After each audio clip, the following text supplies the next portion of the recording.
Well, President Obama and the Chinese Premier Wen Jiabao promising to cooperate on economic issues. Still, though, there is no sign that China will do what the U.S. wants it to do, which is let the yuan get stronger. We're going to take you now to one of the best-known observers of China's economy, investor Mark Faber. He is the publisher of the Gloom, Boom, and Doom report, and Mark is joining us on the phone from Thailand. Mark, thank you so much for joining us. We've seen the yuan rise about 2% this year. Chuck Schumer, congressman here, calling for a 20% rise. What's the most likely scenario, let's say, in the next 6 months? Well, I think that the yuan will continue to appreciate against the U.S. dollar along with the other Asian currencies because China, with its large reserves, can basically force the other currencies in Asia also upwards by buying them. And okay. I don't think that China is terribly concerned about, say, a 10 or 20% appreciation of the yuan against the U.S. dollar. But what they don't like is to be pushed around by someone like Mr. Obama. All right. Well, you know the region well, Mark, and I'm just curious as to what you think the link is, if any, that the Japanese government has intervened, is selling its yen. Does this complicate at all the China-yuan story? Well, basically, we are in an Olympic game in the world to depreciate currencies. We don't have trade wars like in the 30s where you had import restrictions and essentially trade barriers.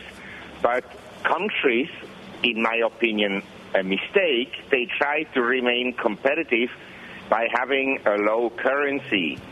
And so everybody in the world tries to lower the value of its currency. Hold that thought. We are back as promised with investor Mark Faber. He is the publisher of the Gloom, Boom, and Doom report, and he is joining us, or still staying with us. Thank goodness, Mark. Thanks, from Thailand.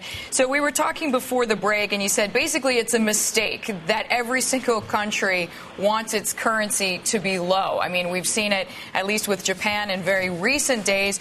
You like gold, but not currencies. Tell me, though, which currency is the least ugliest pick in the room? Well, as I just indicated, I think the Asian currencies, including the Chinese yuan, will continue to appreciate. This year, the Malaysian ringgit is up 10%. The Thai baht is up almost 9%. And the stock markets of Malaysia, Thailand, Philippines, Indonesia are all up in U.S. dollar terms between 15 and 35%. I think we live in a new world in which emerging economies will have a larger and larger share of world stock market capitalization. It's doubled in the last 10 years already and stands now at 22% of global stock market capitalization.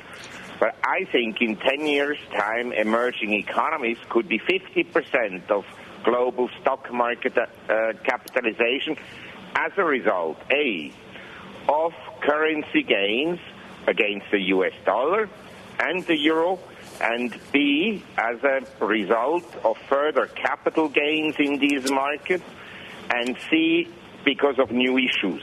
Yeah, we heard the first two factors are the most important. And we heard similar comments as well from the former World Bank president, Wolfensohn, on our air, the fact that he thinks that Asia will see 60% of global GDP, almost exactly what you said, by 2050. Where do you think... Well, I think it will be in 10 years' time. You think it's just going to be faster? So, Mark, with the idea that Asia is growing... Not because Asia grows faster than before, but because the U.S. will not grow. If you have the president's wife going around schools and telling people that instead of working, they should become community leaders. We already have a community leader running the country. One is enough. Yeah, what is enough? Well, speaking of the U.S. and its weakness, I know that you like gold because you're saying as long as Bernanke is in the Fed, that gold is just going to go higher. So I have to ask you, Mark, how high can gold go and by when? We have to ask Mr. Bernanke, and not just him. The other central bankers are not much better because, as I said to you, it's a race to lower the value of your currency. As soon as your currency becomes very strong, you monetize. And so the U.S. Fed, by keeping on monetizing, can force the others to also monetize. So how high it will go, I don't know. But I continue to advise every responsible citizen of this world to accumulate some gold and keep it as cash, because it's, along with silver, palladium, and platinum, the only sound currencies. Yeah, well, it seems like it is the fear of government trade, as our good friend Keith McCullough likes to say. What, Mark, does all this mean for the stock market? I mean, we hear a lot of different voices out there. Where does the S&P finish the year?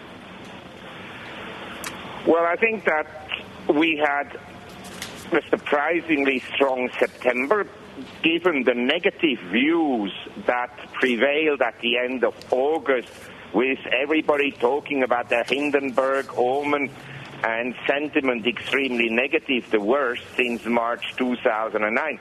That could be expected, but I think that October, November could bring some downside turbulence. How much? But I would doubt the S&P drops below 950, because below 1,000, Q2 will come in earnest and in big amounts. Okay. All right, Mark, we thank you as always for the time. Always glad to have your insight. Mark Faber joining us there on the phone from Thailand. He is the publisher of the Gloom, Boom, and Doom Report.